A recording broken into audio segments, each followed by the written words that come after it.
the webinar will be recorded and will be available for replay on the AOF website.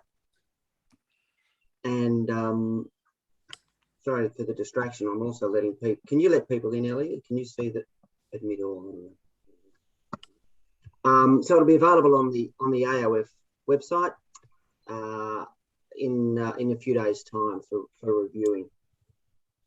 The way the process will work, Nicole will run through her talk, and then there will be the opportunity for questions to be raised at the end of the session, face to face with Nicole. But if you'd like to also just notate them on the through the chat function in the chat facility through Zoom, then feel free to do so, even if it's just a thought that comes to mind. Drop it down, and we'll pick it up at the end in the Q&A session. So I think with that, I will introduce Nicole. Nicole may be known to a number of you, either through prior AOF engagement. Nicole has also spoken on the Supply Chain Academy around nutrition, and numerous TV appearances on particularly morning TV. So she may well be familiar to a number of you. Nicole is an accredited practicing dietitian and runs her own nutrition consultancy, and certainly has fats and oils as one of her key areas of focus, and has a strong interest in it. So it's great to have you along, Nicole, and thanks for joining us today, and I look forward to what you have to say. So over to you. Thank you very much, Nick. I'm delighted to be here, and welcome to you all, wherever you are this morning or this afternoon. Okay, I'm going to ask a housekeeping issue. If you all please mute your microphones, that would be very helpful. Thank you very much. And when we get to the Q&A, you can unmute yourself to ask a live question. I'm going to share my screen, and hopefully you can all see my screen. So today we're going to talk about dietary fats, and I hope it's an update. We're going to get to the basics and any developments, recent developments, and we're going to overseas, because fats and oils is that seems to invite controversy. So we'll talk about that. This is what we're going to cover today. We're going to talk about the basic structure and function, the different types of fats, fats and health, public health recommendations around fats, and the nutritional strength of oils, which I'm sure you will all be familiar with, controversies. Then we're going to do a conclusion and some Q&As at the end. So that's just where we're going today. Now, please don't switch off. I'm going to start to talk about some very basic chemistry, but I'm going to keep it really simple, so don't fall asleep. So basically, fats are made up of called triglycerides. So, you know, proteins are made up of amino acids. Fats are made up of triglycerides. So tri means 3, and glyceride is made up of 3 fatty acids on a glycerol backbone. That's just background so that when you hear stuff, it'll be familiar. But fatty acids, which are the 3 what we just talked about on the glycerol backbone, the fatty acids are basically, chemically speaking, a whole chain of carbons with some hydrogen and oxygen attached. Now, you will have heard the term omega. Now, omega number refers to where the position of the double bond is on the molecule. Simple as that. Right, so can everyone please mute their microphones? That would be wonderful. Thank you. So there's different types of fats, of course, and they are classified into 3 different groups, and that's according to the predominant type of fatty acids that they can. Because we know all fats contain a mixture of all the different kinds of fats, but one usually predominates. So saturated fats have predominantly saturated fatty acids, and their chains are straight. And saturated fats are solid fats at room temperature. So then we have the 2 unsaturated types of fats. We've got the monos and the polys. So It's interesting to know that in monounsaturated fatty acids, the chains are slightly bent. Unsaturated fatty acids, the chains are very bent, and that in part dictates their physical structure and properties. So how that looks in food, so we'll just look at 3 examples about how one type of fatty acid predominates. So for example, in butter, you've got mostly saturated fats and a bit of trans too. In sunflower, we've got mostly polyunsaturated fats, although we know that we've developed high oleic sunflower, which of course would change that proportion, wouldn't it? But that's a traditional unmodified sunflower oil. And canola oil, again, it's mostly monounsaturated fatty acids. So when it comes to health, fats are actually pretty important. So fats provide essential nutrients for us. So, you know about vitamins and minerals. These fatty acids are essential, just like vitamins. Now, the other thing is that we have some vitamins that are only available in foods with fat. So we call them fat-soluble vitamins. So the fatty acids that I said were like vitamins are, you've got your omega-6 linoleic acid, which we usually abbreviate to LA, and omega-3 alpha linoleic acid. That actually should say linolenic, sorry, it's a typo. And we abbreviate that to ALA. Then we've got the long chain omega-3s that we get from seafood. And I'm going to tell you in a moment an exciting new source of long chain omega-3. So saturated fats generally increase blood cholesterol, and that's not a good thing. So we call saturated, and so do trans. So we call those unhealthy fats. So saturated and trans, not so good. However, unsaturated fats, they're really great because they decrease blood cholesterol levels, and that's really good for your heart. And we know that the polyunsaturated fats offer those essential fatty acids as well. So generally speaking, when it comes to their physical form, your solid fats from animals are unhealthy, and your liquid fats or oils from are healthy. However, there's always exceptions. And we know that coconut oil and palm oil, even though they come from plants, have a pretty high proportion of saturated fatty acids and therefore aren't that great for you. Oh. So dietary fats and health, let's look at some examples of unsaturated versus saturated fats. So we know that margarines, table margarines made from seed oils are good. They're mostly unsaturated, but we know butter is not so great because it's got lots of saturated fats in it. So canola, sunflower, safflower, all the seed oils we're very familiar with, they contain healthy unsaturated fats, as do nuts and seeds, avocado, dressings and mayonnaises made with those healthy oils. Whereas we know that unhealthy fats are things like lard and kefir and duck fat, which I know you can buy in the supermarket, because my husband, when we went shopping the other day, said, "Honey, look, there's duck fat." And I was like, yeah, I know. It's pretty trendy at the moment. Tallow as well, that's from beef, that's also very saturated. So we know that there are some unsaturated fats in lean red meat, fish and seafood, and they're those long omega-3 fats I spoke about earlier. Unfortunately, there's a lot of unhealthy fats in fatty meat. So that's the meat where you see the fat on it, and things like sausages, which have got a lot of fat tucked away inside. So, of course, a variety of different types of healthy oils in the diet is important, and it's good to have a combination of both poly and monounsaturated fats. So people often ask, well, is one better than the other?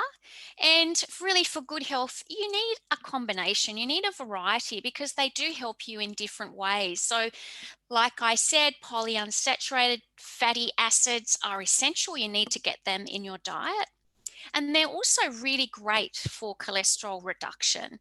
Monounsaturated fats such as olive oil, they're great as a replacement for the saturated fat. So they're really great substitutes to get the unsaturated oil content in your diet up high where it's healthy.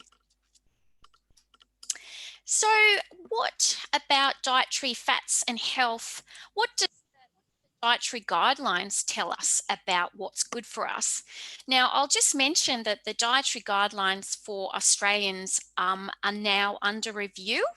Our last version was in 2013, so it's about time for an update.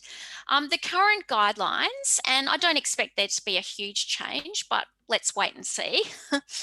They say to limit intake of foods containing saturated fat, as well as salt and sugar and alcohol, as you probably are aware. But when it comes to fats, they say limit foods containing saturated fat. And they give you examples of how to do that. So you should limit how many biscuits, cakes, pastries, pies, processed meats, burgers, pizza, fried foods, potato chips, crisps, and blah, blah. So all this should be very familiar to you. And they also say to replace those high saturated fat foods, such as butter, with unsaturated fat containing foods such as oils and spreads, nuts, nut butters, avocado. They also make the point that low-fat diets are not suitable for kids under 2. But they're really not suitable for anyone, in my opinion, but we'll get to that in a moment. So let's talk about heart disease. This is a particular interest area of mine. I've written a couple of books about this. And we know that cardiovascular disease, and that includes heart attack, stroke, we still know that that is Australia's biggest killer, still.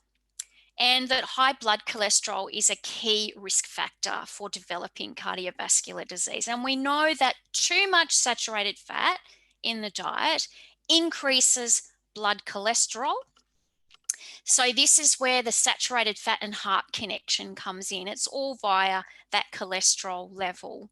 And we know very convincingly that if you replace saturated fat in your diet with unsaturated fat, your cholesterol will go down, as will your risk of heart disease. And that charming little graphic down the bottom there, that is an atherosclerotic blood vessel. So all this stuff here that I'm putting my cursor around, that's all what we call plaque. And a lot of that is cholesterol. And a lot of it's been oxidized, hard, and creates inflammation. So not good. So we know that low-fat diets are not the best for heart health because we need those healthy fats for a healthy heart. So the evidence is very strong that diets that are moderate in fat with mostly unsaturated fats are protective for. And a very famous example of a moderate fat diet is the Mediterranean diet. So what does the Heart Foundation say? Well, they say that healthy fat choices are things like unsalted nuts, seeds, avocados, and cooking oils made from plants or seeds. So olive, canola, peanut, sunflower, soybean, rice bran, sesame, and safflower, all the ones that you recognize. Now, these types of fats have been associated with reductions in cholesterol, particularly the LDL cholesterol, which is the bad cholesterol. I always remember them because L is for lousy. So lousy or low LDL cholesterol, that's a bad kind. And HDL, I always think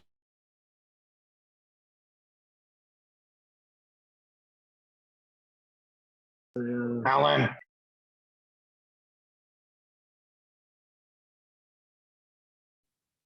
You are muted, Nicole.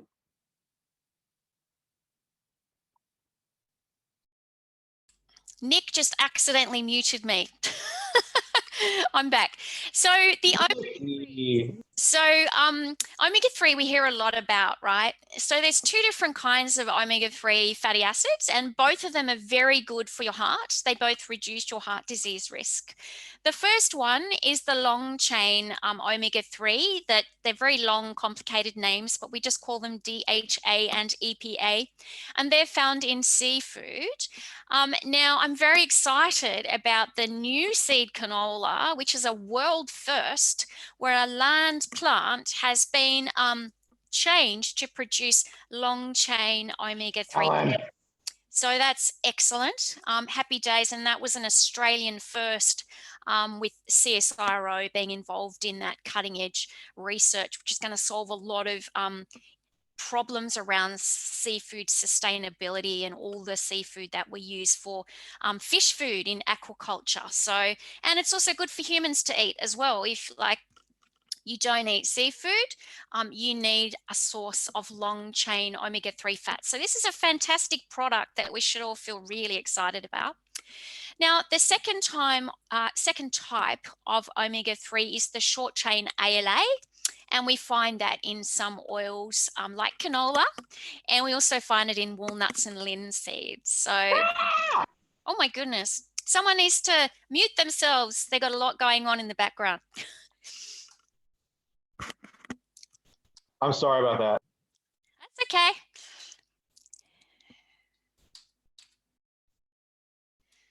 My screen is failing to progress. Bear with me. Ah, there we go. So long chain omega-3 is the stuff that goes into fish oil capsules, and it's a very commonly used supplement, very common. The Heart Foundation, however, have a few years ago updated their advice to say that really fish is the most important thing, and that if you eat fish 2 to 3 times a week, that's the best for your heart, and not to take supplements for everyone. They do recommend supplements for some groups, particularly those who don't eat any fish or those who have some heart conditions, but mostly they say fish is better than supplements. Now we get to dietary fats and weight. Now, I hope just take a moment to read this little cartoon, which I think really tells the story very well of not focusing on fat as the only reason to eat food when you're watching your weight. If you just focus on how much fat is in your food, you're not going to focus on nutrition and how food can nourish you well. And you can actually cut back on essential nutrients. So we need to focus on more than just fat when it comes to weight. We've got to make sure that we eat according to our needs, but that the food we do eat is highly nutritious. And let's face it, a really low fat diet is not really that much fun. So when you're eating less, you have to really make sure that what you are eating is really enjoyable. So yeah, fat is not the most important thing in losing weight. So what public health recommendations are there around fat? And, you know, people say dietary advice changes all the time, but actually the official advice has changed very little, and it's very consistent around the world, which I find extremely comforting. So they pretty much haven't changed very much at all. So the World Health Organization said in 1977 that we should limit saturated fat to less than 10% of our daily energy or kilojoules. And then they updated that to say, well, actually, it's not only about reducing saturated fat, but you've got to replace it with something better. And they suggested polyunsaturated fats. Interestingly, they made no recommendation about omega-6 to 3 ratio, and I'm going to talk about that in Controversies shortly. So just for your interest, most countries like Australia, similar to Australia, don't actually meet that 10% from saturated fat recommendation. So what about other countries? So in New Zealand, they say prepare foods with unsaturated fats, and they mention all of the usual suspects there: canola, olive, rice bran, vegetable, instead of things like butter, cream, etc. In Canada, they say replace shortening lard or hard margarines with healthy oils and fats, such as canola, olive, and soybean. In USA, they say limit calories from saturated fats. And in the UK, they say choose unsaturated oils and use in small amounts. So this is all very consistent with us and consistent with the evidence, which is great. And I'll just point out that in the UK, they have spreads and oil have their own food group, which I think is a fantastic idea, and I think we should do it here. So perhaps Nick and I will get together and make a submission to the Dietary Guidelines Review about why we think that's a great idea. So what are the nutritional strengths of oils? Well, let's summarize what we've discussed so far. So they provide essential fatty acids, which are just like vitamins, the body needs them, and also the fat-soluble vitamins. They help us to achieve the healthy dietary fat ratio, because remember, saturated fats need to be kept below 10%, and monos and polys need to make up the rest. They help food taste better, because we know that a lot of flavor compounds in food are fat soluble. We know that fat offers beautiful textural properties, so it does really help food taste better. And it provides good functionality in cooking. So all good things. Oils help us to achieve nutritional goals. So, like I said before, Australia and many other countries do not meet the targets, the ideal fat ratio targets. So we could actually help Australians meet this nutritional goal by replacing the saturated fats with unsaturated oils. So skip the butter, use an unsaturated margarine spread is a very simple thing to do to achieve that goal. So we know that oils add flavor and texture, but did you know that when you eat a meal with oil, then it helps your body to absorb the antioxidants and fat-soluble vitamins in the food? So I've never eaten a salad without a dressing, and I recommend everyone to have oil on their salad and vegetables for that very reason, and also because it tastes a lot better. I think fat-free dressing is just a ridiculous waste of time. Why would you want to miss out on those good oils to help your body absorb the goodness from the salad? The other really... What about shrimp on the barbie? Yeah. The other thing about oils is that they actually lower the glycemic index, or GI, of the carbohydrate in a meal. So we know that, say, for example, a slice of white bread has a very high glycemic index, or GI, and that's not good for overall metabolic health. But if you whack a bit of unsaturated oil spread on the bread, you actually lower the GI of that piece of bread, which is a positive, healthy thing. So yeah, all good. So now we've come to the controversy section of this presentation. I'm just doing a time check. So I've listed some controversies here. There are more, but I had to, confine it to the time available. I've just put my short and sharp conclusion next to each one, and then we're going to go into some subsequent slides that explain my short and sharp assessment in more detail. So are saturated fats bad? Yep. How much fat is okay to eat? Probably big. Is omega-6 to 3 ratio important? Not. Are omega-6 fats inflammatory? Nope. Medium chain triglycerides? Well, all hype. And cooking claims, and the fact that some people say cooking oils are not good to cook with, seed oils, they're what I call overcooked. So let's go and check out the detail of each one of those. So this graph pretty much says what I think it needs to say. So this is a graph of blood cholesterol level going up the axis and the different fats and the effect that they have. So saturated and trans fats increase your blood cholesterol level. That's bad.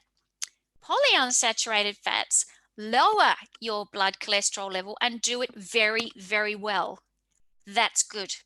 Monounsaturated fats are kind of good for replacing saturated fats. They have a kind of neutral effect on your blood cholesterol. But when you replace saturated fats with them, they do a jolly good job of bringing cholesterol down as well, but not as good as polys. Polys are the best in terms of cholesterol lowering. So how much fat is okay to eat? Well, let's look at the nutrient reference values, which are developed by the National Health and Medical Research Council. They say that 20 to 35% of your daily energy or daily kilojoules should come from fat. Now, what does this mean? Well, in an average adult diet, this is between 47 and 82 grams a day of fat. Now, remember, there's a range. So 20 to 35, I've just done the maths for you. So 20 to 35% of 8,700 kilojoules is 47 to 82 grams of fat. Now, the Heart Foundation says around 1.5 tablespoons a day of added oils is about right. But I'd like to tell you that this can, in comparison to Mediterranean countries, is quite a small amount. Now, we know that a large study that found fantastic health benefits from the Mediterranean diet actually used 4 tablespoons of olive oil a day. So there is a range, and the range of that Mediterranean diet is 40 to 45% of energy, which is a little bit different to the Australian nutrient reference values. But that's just to demonstrate that you can have a higher fat diet as long as the fat is healthy and unsaturated. Now, the question is, could we do that study with canola or sunflower oil? It's not been done. I suspect the benefits would be similar, if not the same. So is omega-6 to 3 ratio important? So seed oils have been criticized because they increase the omega-6 to 3 ratio in the diet. And I'm talking there particularly about the non-modified sunflower oil, for example, which is predominantly polyunsaturated. So and this is quoting here from Harvard Public Health, which is a pretty globally eminent university that is a big player in the international nutrition world. So the hypothesis that this higher intake of omega-6 fats could pose health problems is not been supported by evidence in humans. They also say many other studies and trials in humans support cardiovascular benefits of omega-6 fats, which is what we said earlier. They say many people could benefit from increasing their intake of omega-3 fats, but omega-6 fats also reduce heart disease risk. So you need to eat more omega-3, but not less omega-6. So the omega-6 to 3 ratio really isn't important, and it's not been represented in public health recommendations in Australia or elsewhere. So is omega-6 linoleic acid inflammatory? I've heard this many times. So I'm going to quote from an article published in the journal Circulation, which is a very high impact journal. Speculation is not supported by randomized controlled feeding studies. Dietary intake of linoleic acid was not found to increase levels of inflammatory markers. On the contrary, some studies have found anti-inflammatory effects of diets higher in linoleic acid compared to those in high in saturated fat. So it seems that actually saturated fat might be the inflammatory fatty acid rather than omega-6. So the evidence says omega-6 is not inflammatory. MCT oil or medium chain triglycerides. Gosh, yes, bit trendy. So let's get down to what these are. So most of the fats that we have in our diet have a longer chain length. And so medium chain triglycerides, or MCT, have a shorter chain length than usual. And it's the 6 to 12 carbon chains. So normally the fatty acids that we eat have 13 to 21 carbons. So the MCTs have 6 to 12. So they're metabolized differently. This is the effect. So they're rapidly broken down and they go straight to the liver to be used for energy. So there's MCTs in coconut and palm oil, but can I draw your attention to the fact that both these are highly saturated and that they're only about 55% MCT oil? Right, so there's a heck of a lot of saturated fatty acids in there. Now, pure MCT, which you can buy at, the Muscle Man shops and some health food stores, that is man-made. There's nothing natural about pure MCT oil. It's produced via a process called fractionation, which you may be familiar with. It's certainly not natural. Now, MCT is used a lot on the keto diet, which is kind of like the popular diet of the moment, and it's very high fat, very low carb diet. And it's also marketed that, it gives you many, many benefits, for weight loss, makes you feel fantastic, controls your appetite. I mean, the list of benefits is as long as your arm. However, the evidence for these is very poor. So I would say that don't give this too much. But what it has done, and it's got implications for seed oil industries, it's really helped to drive the popularity of coconut oil. It's not the only.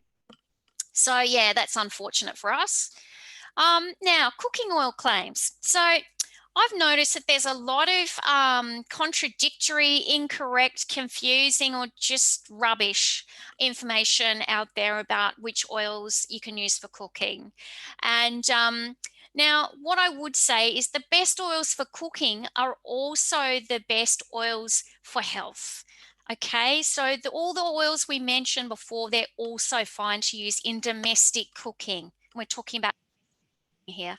Now, the exceptions are things like flaxseed and walnut because they're highly, highly polyunsaturated. And when an oil is highly polyunsaturated, it's very unstable. And so you can't really heat those oils, and they're best kept in the fridge actually. And buy them in small quantities and use them rapidly because they do go rancid quite well. So there's two issues that are often cited by critics of seed oils in cooking and proponents of other oils that they reckon are just the best. Smoke point and degradation products. So the smoke point is the temperature at which an oil begins to smoke. Pretty obvious. And most of us, when that happens, we take the pan off the heat, right? And we turn it down. Now, the smoke points for most of the healthy unsaturated oils are actually quite high. So around 230 to 240 degrees Celsius. So fortunately, household cooking does not go up that hot. So it's kind of like a moot point. What happens with smoke point is that as the oil degrades, so if you're reusing, say, canola oil or sunflower oil, it will start to degrade and it will start to smoke at a lower temperature, and it will also change color and begin to foam. And that's when you know, hey, you got to stop using this oil now because it's degraded. I mean, most people don't reuse oil in cooking, especially sunflower and canola. They're not kind of oils that people tend to reuse, but yeah. So like I said, most household cooking occurs at temperatures below the smoke point of oils. And just so you know, I've got a picture of a deep fryer there, and the temperature gauge only goes up to 200 degrees because the best temperatures for deep frying is between 170 and 200. So which is way below the smoke points, right? Stir frying, you get between 125 and 200. So degradation products are created in oils that are heated to very high temperatures and long periods of time. So they cause off flavors and smells, foaming, smoking, and they can be unhealthy. And there's an example, a picture there of that's been degraded. You see how the color goes darker the more it degrades. So luckily most household cooking occurs at lower temperatures and for shorter times. I mean, my goodness, I've been sent some stuff from, like marketing materials for health professionals that have got studies that have raised the temperature for 3 hours. I mean, who cooks for 3 hours? I think a lot of the issues happen when commercial or industrial cooking scenarios are transposed to the home kitchen, and it's just not relevant. So the studies that show higher degradation products in seed oils, and it's olive oil, I'm gonna name them. They're the ones that are putting out this information that seed oil for cooking.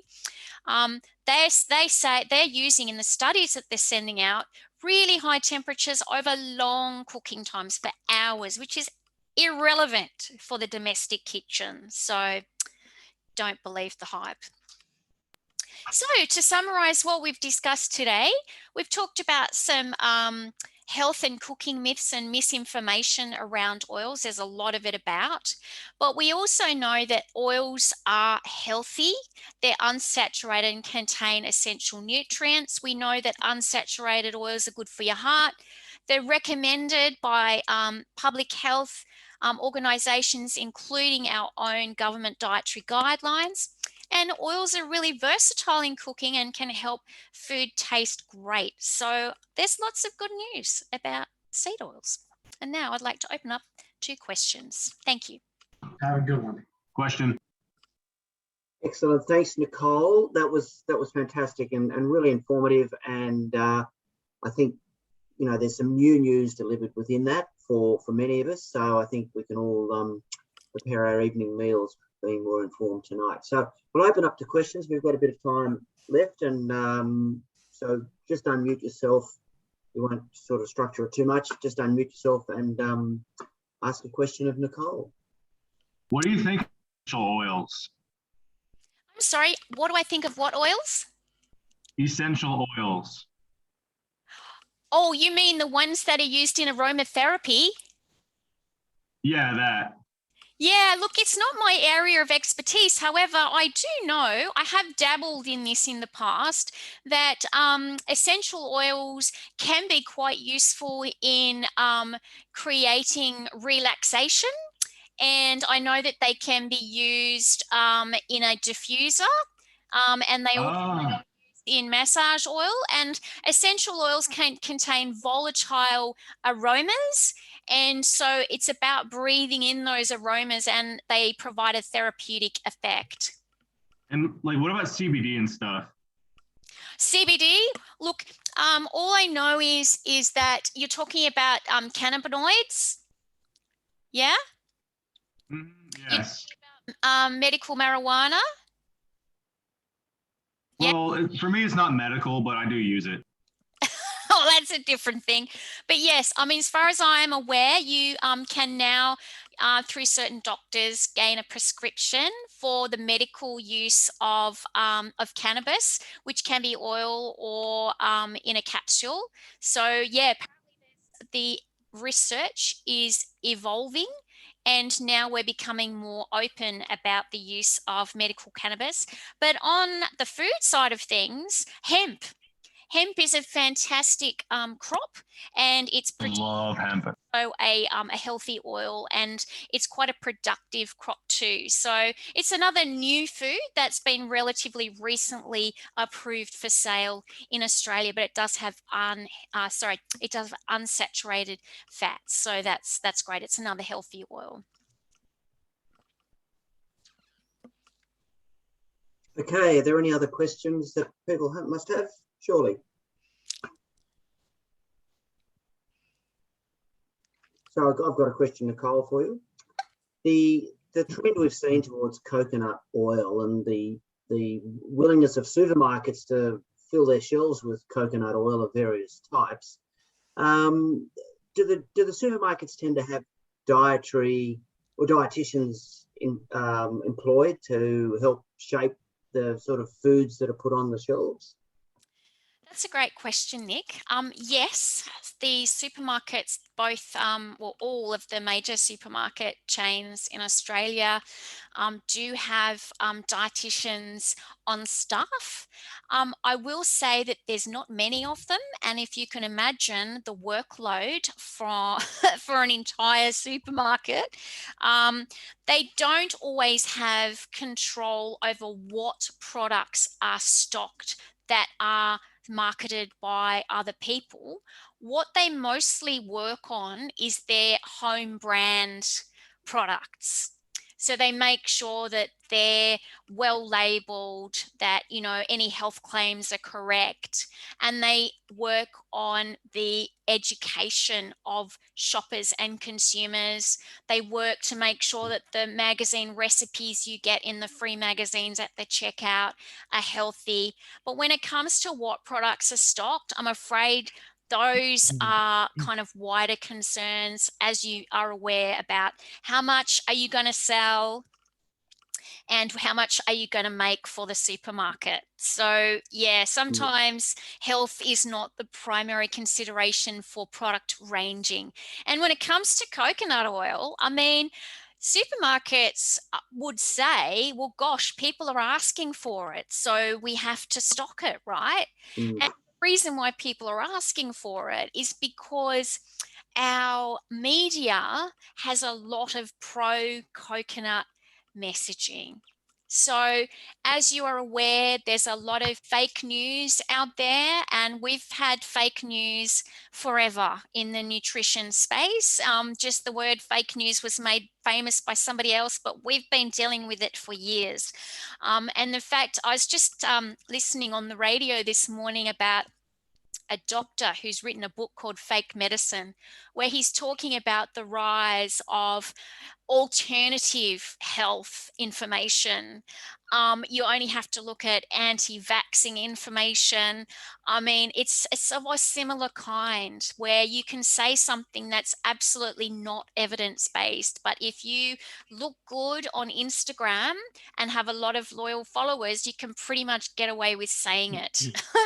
It's just the world that we live in, where celebrities seem to count more than science.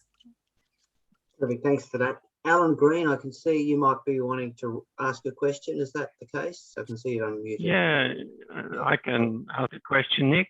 So Nicole, I guess you've simplified the message there, and in terms of nutritional advice to the general population, I understand that that's really critical, that a lot of subtlety can't be conveyed.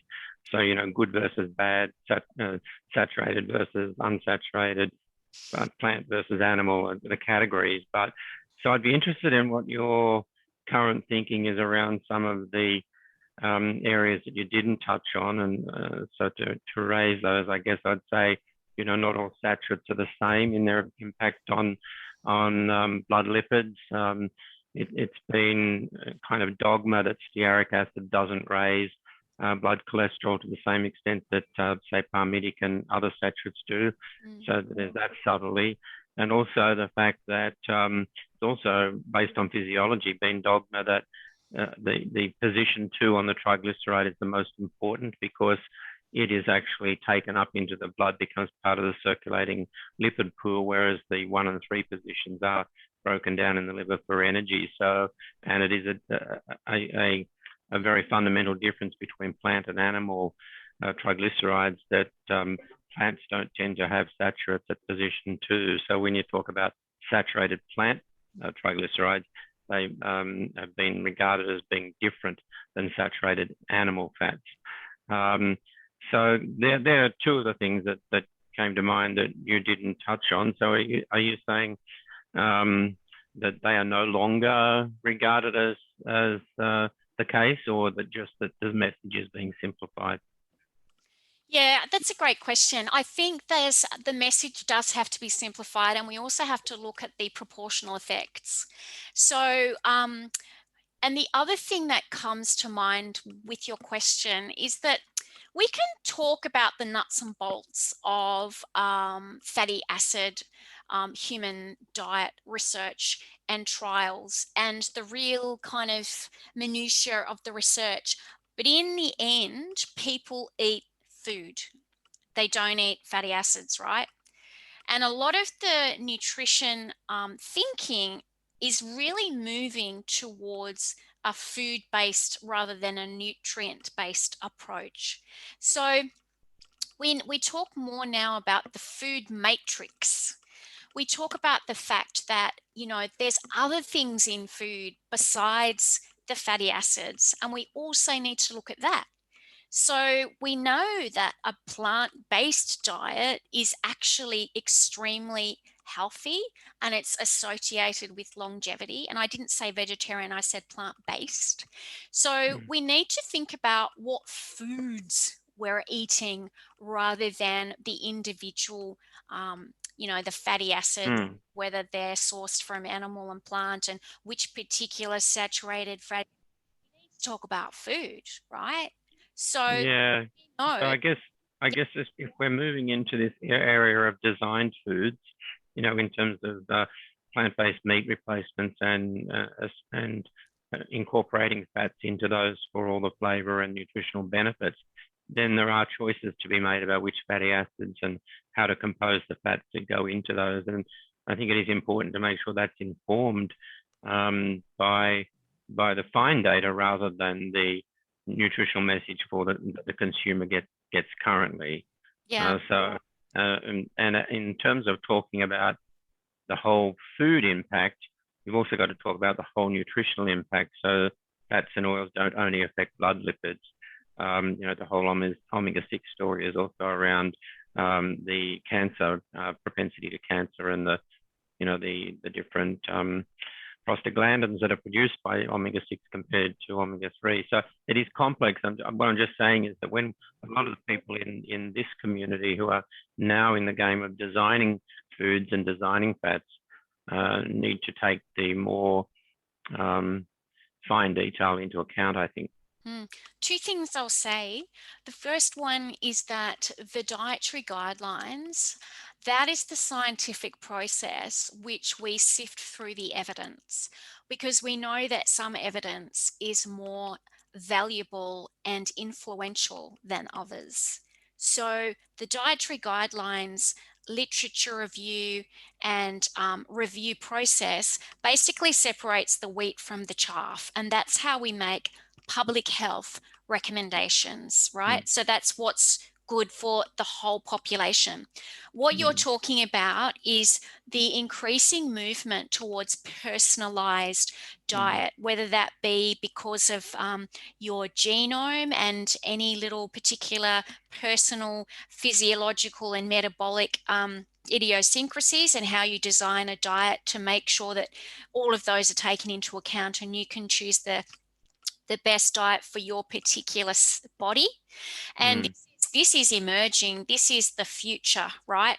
Personalized, tailored diets to your genetic makeup. This is like really blue sky stuff that's starting to evolve now. It's nowhere near where I would say you can go and get your blood test and go and get a special diet. I know there's businesses that are doing it, but the evidence is not there to give a guaranteed result. I agree with you that when we are designing food products, it's really important that we have significant scientific input. And this is one of the things that I do with my clients. And if I don't have the high level scientific expertise, then I know where to find it. And so I do work with other research organizations to make sure that companies are developing products that are really useful and functional and effective. And gosh, wish I'd been involved in the development of the new seed DHA containing canola. I mean, that is a fantastic example of. Thank you. You're welcome. So Nicole, you wouldn't be aware, but Alan actually was sort of the spearhead of that particular development. But look, we do have a couple of other questions to go through. So thanks, Alan, for that, and I think thanks Nicole for your responses there. I think we'll just move on to Rosemary Richardson. Rosemary, you've got a question for Nicole? Hi, thanks, Nicole. It was a great presentation. Just from an AOF perspective, I guess, just pick up your comment around the UK carve out, and I guess just your thoughts about how how likely it is you think we could achieve something similar here in Australia, and do we have enough evidence already, available to us to pull that together into a case? To make that case here under the dietary guidelines review? Yeah, Rosemary, great question. Look, I'm a positive person, so I do think that there is hope, but we did this last time around. I was involved in, a submission to the dietary guidelines last time they were reviewed, saying exactly the same thing, that why are we putting added fats and oils, sweeping them under the rug? Why are we putting them down there with discretionary foods when they are essential? And, in terms of the dietary modeling that informs the dietary guidelines, they used added margarine and oil in the model diets to make sure that people met all their nutritional needs. But then they put it as an also ran, like on the actual, Australian Guide to Healthy Eating, which to me doesn't make sense. And I do think people now are after more concrete guidance. Like, what does eat sometimes or in small amounts actually mean? And do they mean that for the chocolate and cakes, or do they mean that for the oils and spreads? Of course, they don't mean it for the oils and spreads, which are everyday foods, but you can see the confusion. So we'll certainly be putting a good case to the scientific committee to say, look, these foods are important. They are in people's homes, and they do need concrete, quantitative as well as qualitative advice. How much and what kinds of added fats should we be eating for our health and well-being? So we're going to give it a red hot go, Rosemary. Good on you, Nicole. Yeah, good luck. And I think it is really important that we do separate out those, as you say, the real discretionary products to things that actually have a health benefit. So, thanks. Yeah, and we'll just need to sort out our position with the olive oil, on that, Nicole, because it's a fats and oil as well, and it's part of it. Now they have other arguments that would they would like to suggest push it further up the tree. So we need to make sure we've got some common ground with the olive oil industry with those submissions, which we should be able to do. Yeah. Rod Mailer, I think you were going to ask a question as well, or have you? Yeah, I will, Nick, if you don't mind. Thanks, Nicole. Nice presentation. I'm a bit interested in, and I don't know if you're the this, but how much the supermarkets are interested in the quality of the products they actually sell, because particularly with imported products, I've been involved a bit with checking how authentic some of those products are. Sometimes they're not what they say they are. And just recently we've been looking at avocado oil, for instance. Some of the avocado oil, a lot of it comes out of South America, is almost 100% soybean oil. And there doesn't seem to be any interest in, from supermarkets' point of view, to push how good this is. I mean, it all comes from the researchers and people trying to get them interested in it. But definitely out of a report that's come out of UC Davis, there were probably 4 or 5 bottles were pure soybean oil with probably the pigment labelled as avocado oil. So this has been happening with olive oil for a long time, but also imported seed oil. So, yeah, what's your thoughts? That's a shocker, isn't it? Like, it reminds me of like fake foods. And that's exactly fake foods. Yeah.